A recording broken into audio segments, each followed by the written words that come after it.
Mysuru sandal soap ಅರ್ಪಿಸುವ ಸಂಚಾರಿ. Mysuru sandal soap ಭಾರತದ ಹೆಮ್ಮೆ, ವಿಶ್ವದ ಆಯ್ಕೆ.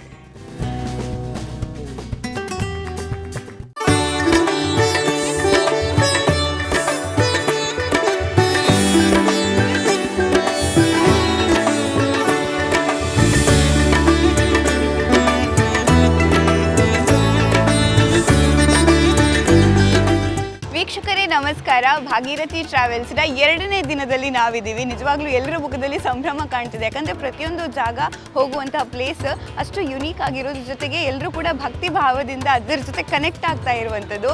ಇದನ್ನೆಲ್ಲ ನೋಡಿದಾಗ ಭಾಗೀರಥಿ ಟ್ರಾವೆಲ್ಸ್ ಎಷ್ಟು ಚೆನ್ನಾಗಿ ಎಲ್ಲರ ಜೊತೆಗೆ ಒಂದಾಗಿ ಇಂತಹ ಟ್ರಾವೆಲ್ನ ಅನುಭವವನ್ನು ಕೊಡ್ತಾ ಇದ್ದಾರೆ ಅನ್ನೋದು ಬಹಳಷ್ಟು ಖುಷಿ ಆಗುತ್ತೆ.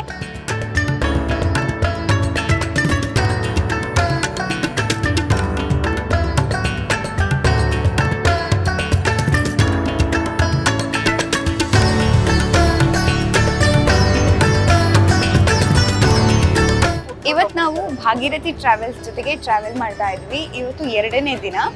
ವಿಶೇಷವಾಗಿ ನೋಡಿ, ಇದು AC ಬಸ್ಸಲ್ಲಿ ನಾವು ಟ್ರಾವೆಲ್ ಮಾಡ್ತಿರೋದು. ಎಷ್ಟು ಕಂಫರ್ಟೇಬಲ್ ಇದೆ ನಿಮಗೆ ಗೊತ್ತಾಗುತ್ತೆ. ನಾನು ನೋಡಿ ನಡ್ಕೊಂಡು ಬಂದು ಮಾತಾಡ್ತೀನಿ, ಬಟ್ ಗಾಡಿ ಮೂವ್ಮೆಂಟ್ ಇದೆ, ಸೊ ಆ ಕಂಫರ್ಟೇಬಲ್ ಫೀಲ್ ಇದೆ ಅನ್ನೋದು. ಆ್ಯಂಡ್ ಅದರ ಜೊತೆಗೆ ಮುಖ್ಯವಾಗಿ ಹೇಳಬೇಕು, ಇಲ್ಲಿ ಎಲ್ಲಿ ಟ್ರಾವೆಲ್ ಮಾಡ್ತಾರಲ್ಲ ಎಲ್ರಿಗೂ ನೀರಲ್ಲಿ ಯಾವುದೇ ರೀತಿ ವ್ಯತ್ಯಾಸ ಆಗಬಾರ್ದು ಅಂತ ಹೇಳಿ ಬಿಸ್ಲೇರಿ ವಾಟರನ್ನೇ ಅವರು ಕೊಟ್ಟಿರೋದು.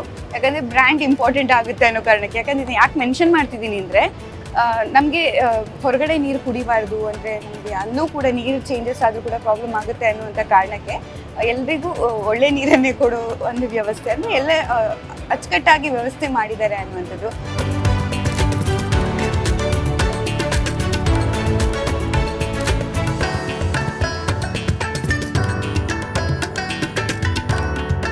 बोलो अयोध्या प्रभु श्री रामचंद्र की ಇವತ್ತು 2ನೇ ದಿನ. ನಾವು ಎಲ್ಲಿ ಹೋಗ್ತಾ ಇದ್ದೀವಿ ಅನ್ನೋ ಕ್ಯೂರಿಯಾಸಿಟಿ ನಿಮಗಿದೆಯಾ? ಖಂಡಿತವಾಗ್ಲೂ ನಾವು ಹೋಗ್ತಾ ಇರುವಂಥದ್ದು ರಾಮನ ಪ್ರೀತಿಯ ಕ್ಷೇತ್ರವಾಗಿರುವಂತಹ ಅಯೋಧ್ಯೆಗೆ. ಅಲ್ಲಂತೂ ನಾವು ತುಂಬಾ ರಾಮನ ವಿಚಾರಗಳನ್ನು ತಿಳ್ಕೊಳ್ತಾ ಇದ್ವಿ, ಭಕ್ತಿ ಭಾವದಲ್ಲಿ ಲೀನವಾಗ್ಲಿಕ್ಕಿದ್ದೀವಿ. ಯಾಕಂದರೆ ಅಯೋಧ್ಯೆ ಅಂದ ತಕ್ಷಣ ಇಡೀ ಒಂದು ಪ್ರಪಂಚವನ್ನು ಒಂದು ಸಲ ಆ ಕಡೆ ತಿರುಗುವಂತೆ ಮಾಡಿದಂತಹ ಕ್ಷೇತ್ರ ಅದು ರಾಮನ ಪುಣ್ಯ ಕ್ಷೇತ್ರ. ಅಲ್ಲಿಗೆ ನಾವು ಹೋಗ್ಲಿಕ್ಕಿದ್ದೀವಿ. ಬನ್ನಿ ಅಯೋಧ್ಯೆಗೆ ಹೋಗೋಣ. ಜೊತೆಗೆ ಅಲ್ಲಿ ಬೇರೆ ಯಾವೆಲ್ಲ ಸ್ಥಳಗಳನ್ನು ನೋಡ್ತೀವಿ, ಜೊತೆಗೆ ಏನೆಲ್ಲ ಎಕ್ಸ್ಪೀರಿಯನ್ಸ್ ಮಾಡ್ತೀವಿ ಕೂಡ ಅನ್ನೋದನ್ನು ನೋಡೋಣ. ಬನ್ನಿ.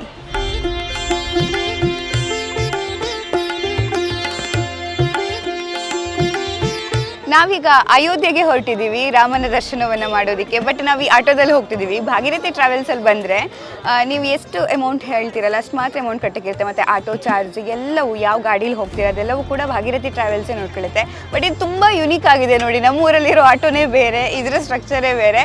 ನಾವೀಗ ಇದರಲ್ಲಿ ಜರ್ನಿ ಮಾಡೋಕ್ಕೆ ಹೊರಟಿದ್ವಿ. ನಾನು ಇದನ್ನೇನಕ್ಕೆ ಹೇಳ್ತಿದ್ದೀನಿ ಅಂದರೆ, ಇಲ್ಲಿ ತುಂಬ ಕಡೆ ಸಣ್ಣ ಸಣ್ಣ ಪ್ಲೇಸಿಗೆ ಓಡಾಡೋಕ್ಕಿರುತ್ತೆ, ದೊಡ್ಡ ದೊಡ್ಡ ಬಸ್ ಓಡಾಡೋದಿಲ್ಲ. ಸೊ ಅಂಥ ಟೈಮಲ್ಲಿ ಭಾಗೀರಥಿ ಟ್ರಾವೆಲ್ಸ್ ಅವರೇ ಈ ಥರದ್ದೆಲ್ಲ ಅರೇಂಜ್ ಮಾಡಿಕೊಂಡು ಯಾರಿಗೂ ಕೂಡ ದರ್ಶನ ಮಾಡೋದಕ್ಕೆ ಯಾವುದೇ ಸಮಸ್ಯೆಗಳಾಗಬಾರ್ದು ಅನ್ನುವಂಥ ಕಾರಣಕ್ಕೆ ಒಳ್ಳೆ ವ್ಯವಸ್ಥೆ ಮಾಡಿದ್ದಾರೆ.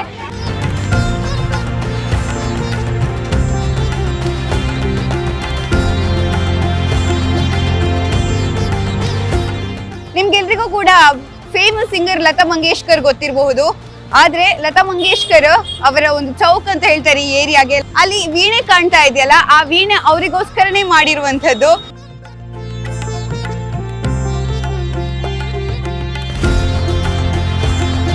ನಮಸ್ಕಾರ, ಅಮಿತ್ ಅಂತ ಭಾಗೀರಥಿ ಟ್ರಾವೆಲ್ಸ್ ಇಂದ. ಸೊ ನಾವಿಲ್ಲಿ ಶರಯು ನದಿಗೆ ಬಂದಿದ್ದಾರೆ.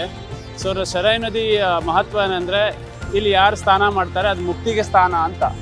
ಅಯೋಧ್ಯೆ ಅಂದರೆ ಜಯಕ್ಕೆ ಸಮಾನ.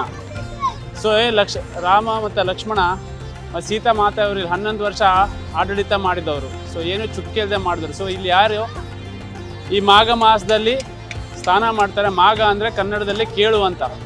ಸೊ ಮಾಘ ಅಂದರೆ ಏನು ಕೇಳ್ದು ತಾಯಿ ಶರಯು ನದಿ ಕೊಡ್ತಾಳಂತೆ. ಸೊ ಅದಕ್ಕೆ ನಾವೆಲ್ಲ ಭಾಗೀರಥಿ ಅವರು ಯಾತ್ರಿಗಳೆಲ್ಲ ಸ್ನಾನ ಮಾಡಿ ವಾಪಸ್ಸಲ್ಲಿ ರಾಮನ ದರ್ಶನಕ್ಕೆ ಹೋಗ್ತಾ ಇದ್ದಾರೆ. ಅಯೋಧ್ಯೆಗೆ ಬಂದರೆ ಶರಯು ನದಿಗೆ ಸ್ನಾನ ಮಾಡಲೇಬೇಕು.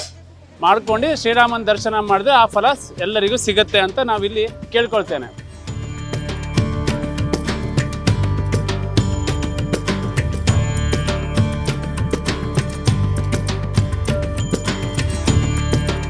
ಯಾಕೆಂದರೆ ನಮ್ಮ ಲೈಫ್ ಟೈಮಲ್ಲಿ ಕೆಲವೊಂದು ಡ್ರೀಮ್ಸ್ ಇರುತ್ತೆ. ಇದು ಹೋಗಬೇಕು, ಇಲ್ಲಿ ನೋಡಬೇಕು, ನಾವು ಹೆಂಗೆ ಹೋಗೋದಂತ. ಈ ಭಾಗೀರಥಿ ಟ್ರಾವೆಲ್ಸಿಂದ ನಮ್ಮ ಡ್ರೀಮ್ಸ್ ಎಲ್ಲ ಟ್ರೂ ಆಯಿತು.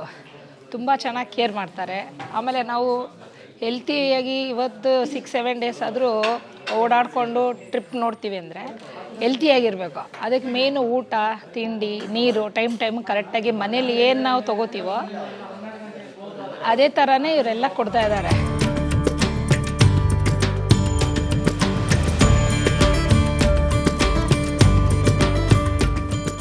ನಾವೀಗ ಹನುಮಾನ್ ಗಡ್ಡಿಯಲ್ಲಿದ್ದಾರೆ.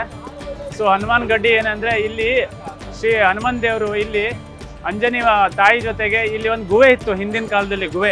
ಸೊ ಅದಕ್ಕೆ ಗಡ್ಡಿ ಅಂತ ಹೇಳ್ತಿದ್ರು. ಸೊ ಇಲ್ಲಿ ಅವ್ರು ಇರ್ತಿದ್ರು. ಸೊ ಇಲ್ಲಿ ಯಾರು ಬರ್ತಾರೆ, ಸೊ ರಾಮ ಎಲ್ಲಿರ್ತಾನೆ ಅವ್ನ ಬಂಟ ಹನುಮಂತ ಇರಲೇಬೇಕು. ಸೊ ಬಂಟ ಯಾಕಂದರೆ ಎಲ್ಲಿ ರಾಮನಿಗೆ ಏನೂ ತೊಂದರೆ ಆಗಬಾರ್ದಂದ್ರೆ ಅಯೋಧ್ಯೆ ಕ್ಷೇತ್ರಕ್ಕೆ ಅವ್ನ ಕ್ಷೇತ್ರಪಾಲ ಇದ್ದಕ್ಕೆ ಯಾರೇ ಬಂದರೂ, ಯಾರೇ ರಾಕ್ಷಸರು ಬಂದರೂ ಮೊದಲು ಹನುಮಂತ ದೇವರವರಿಗೆ ಸಂಹಾರ ಮಾಡ್ತಿದ್ರು. ಅದ್ರ ನಂತರ ಯಾರಿಗೂ ಬಿಡ್ಲಿಕ್ಕೆ ಕೊಡೋದಿಲ್ಲಾಗಿದ್ರು. ಸೊ ಇಲ್ಲಿ ಯಾರು ಬರ್ತಾರೆ ಅಯೋಧ್ಯೆ ಕ್ಷೇತ್ರಕ್ಕೆ ಮೊದಲೇ ಹನುಮನ ಗಡ್ಡಿಯಲ್ಲಿ ದರ್ಶನ ತಗೊಂಡು ಅವನ ಹನುಮ ಅಂದರೆ ಜಯ. ಸೊ ನಮ್ಗೆ ಜಯ ಬೇಕಂದ್ರೆ ಮುಂದೆ ಜೀವನದಲ್ಲಿ ಇವನ್ ದರ್ಶನ ಪಡಿಲೇಬೇಕು.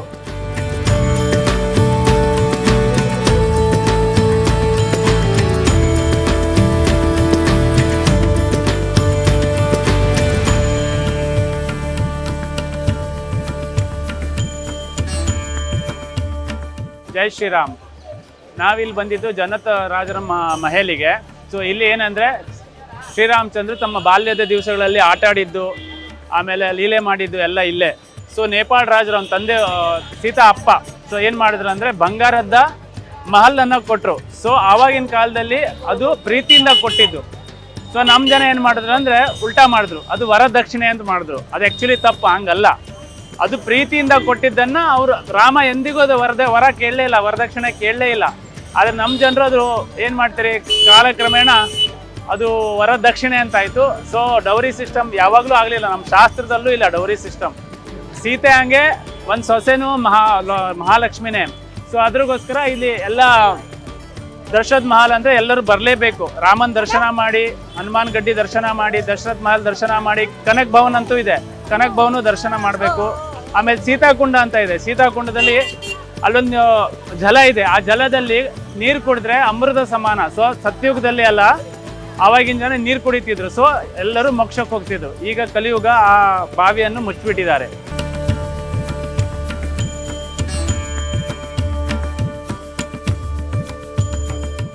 ಅದು ಭಾಗೀರಥಿ ಟ್ರಾವೆಲ್ಸ್ ಅಂತ ಅಂದು ಎಲ್ಲ ಹೇಳ್ತಾಯಿದ್ರು, ಅದಕ್ಕೆ ಹೋಗಿ ಚೆನ್ನಾಗಿದೆ ಹಂಗೆ ಹೀಗೆ ಅಂತ.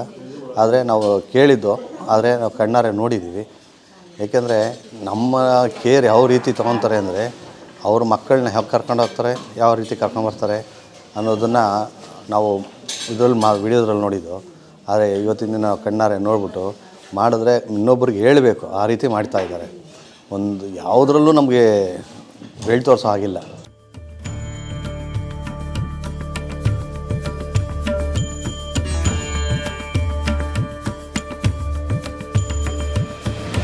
ಅಯೋಧ್ಯೆಯ ರಾಮನ ದರ್ಶನವನ್ನ ಮಾಡಿದ್ವಿ ಭಾಗೀರಥಿ ಟ್ರಾವೆಲ್ಸ್ ಇಂದ. 2ನೇ ದಿನ ಬಹಳಷ್ಟು ಖುಷಿ ಇತ್ತು, ಬಹಳಷ್ಟು ವಿಶೇಷ ಸ್ಥಳಗಳನ್ನು ಕೂಡ ನಾವು ಭೇಟಿ ಮಾಡಿದ್ವಿ. ಜೊತೆಗೆ ಅಲ್ಲಿ ಹೋದಾಗ ನಮ್ಗನ್ಸಿರುವಂಥದ್ದು ಆ ಭಕ್ತಿ ಭಾವನೆ. ಯಾಕಂದ್ರೆ ಪ್ರತಿಯೊಂದು ಸ್ಥಳದ ವಿಶೇಷತೆಯೇ ಹಾಗೆ, ನಾವೆಲ್ಲರನ್ನ ಕೂಡ ಭಕ್ತಿಯಲ್ಲಿ ಖುಷಿಯಲ್ಲಿ ತೇಲುವ ಥರ ಮಾಡುವಂತಹ ಒಂದು ಭಕ್ತಿ ಭಾವನೆ. ಎಸ್, ಇವತ್ತು ಇದು 2ನೇ ದಿನ. ನಾಳೆ ನಾವು ಹೊರಡ್ಲಿಕ್ಕಿರುವಂಥದ್ದು ಪ್ರಯಾಗ್ರಾಜ್ಗೆ 3ನೇ ದಿನ. ಖಂಡಿತವಾಗ್ಲೂ ಅಲ್ಲಿನ ವಿಶೇಷವಾಗಿರುವಂತಹ ಸ್ಥಳಗಳು, ಆ ಸ್ಥಳದ ವಿಶೇಷತೆಗಳು, ಇದೆಲ್ಲವನ್ನ ಕೂಡ ನಾವು ನಿಮಗೆ ಪರಿಚಯಿಸ್ತೀವಿ. ಆದರೆ ನಿಮ್ಗೊಂದು ಯೋಚನೆ ಇರ್ಬೋದಲ್ಲ, ನಾನು ಕೂಡ ಟ್ರಾವೆಲ್ ಮಾಡಬೇಕು, ಕಡಿಮೆ ದುಡ್ಡಲ್ಲಿ ಚೆನ್ನಾಗಿರುವಂಥ ಟ್ರಾವೆಲ್ ಮಾಡಬೇಕು ಅಂದರೆ ಹೆಂಗೆ ಮಾಡಬೇಕು ಅಂತ ಯೋಚನೆ ಮಾಡ್ತಿದ್ರೆ, ಖಂಡಿತವಾಗ್ಲೂ ಅದಕ್ಕೆ ನಿಮಗೆ ಬೆಸ್ಟ್ ಸೆಲೆಕ್ಷನ್ ಇರುವಂಥದ್ದು ಭಾಗೀರಥಿ ಟ್ರಾವೆಲ್ಸ್. ನೀವು ಇಲ್ಲಿಗೆ ಬಂದರೆ ಸೂಪರ್ ಆಗಿರುವಂಥ ಊಟ ಸಿಗುತ್ತೆ, ಕಂಫರ್ಟೇಬಲ್ ಆಗಿರುವಂಥ ನಿಮಗೆ ಜರ್ನಿ ಆಗುತ್ತೆ, ಜೊತೆಗೆ ಎಲ್ಲ ದೇವಸ್ಥಾನದ ತೀರ್ಥಯಾತ್ರೆಯನ್ನು ಮಾಡೋದಕ್ಕೂ ಕೂಡ ಸಾಧ್ಯ ಆಗುತ್ತೆ. ಸೊ 1ನೇ ದಿನವೂ ಕೂಡ ಚೆನ್ನಾಗಿತ್ತು, 2ನೇ ದಿನವೂ ಕೂಡ ಚೆನ್ನಾಗಿತ್ತು. ಈಗ 3ನೇ ದಿನ ನಾಳೆ ನಾವು ಹೋಗ್ತಾ ಇರೋದು ಪ್ರಯಾಗ್ರಾಜ್ಗೆ. ಖಂಡಿತವಾಗ್ಲೂ ನಿಮಗೂ ಕೂಡ ಬರೋದಕ್ಕೆ ಇಷ್ಟ ಇದ್ದರೆ ಕೆಳಗಡೆ ನಂಬರ್ ಇದೆ ಭಾಗೀರಥಿ ಟ್ರಾವೆಲ್ಸ್ ಅಂತ, ನೀವು ಅವರನ್ನು ಕಾಂಟ್ಯಾಕ್ಟ್ ಮಾಡ್ಬೋದು. ಇದು ಇವತ್ತಿನ ಸಂಚಾರ. ನಾಳೆ ನಾವು ಹೋಗ್ತಾ ಇರೋದು 3ನೇ ದಿನ ಪ್ರಯಾಗ್ರಾಜ್ಗೆ. ಅಲ್ಲಿಗೂ ಕೂಡ ನಿಮ್ಮನ್ನು ಕರ್ಕೊಂಡು ಹೋಗ್ತಾ ಇದ್ವಿ. ವಿಡಿಯೋ ಇಷ್ಟ ಆದರೆ ಲೈಕ್ ಮಾಡಿ, ಶೇರ್ ಮಾಡಿ, ಕಮೆಂಟ್ ಮಾಡಿ. Thank you. Mysuru sandal soap ಅರ್ಪಿಸುವ ಸಂಚಾರಿ. ಮೈಸೂರು ಸ್ಯಾಂಡಲ್ ಸೋಪ್ ಭಾರತದ ಹೆಮ್ಮೆ, ವಿಶ್ವದ ಆಯ್ಕೆ.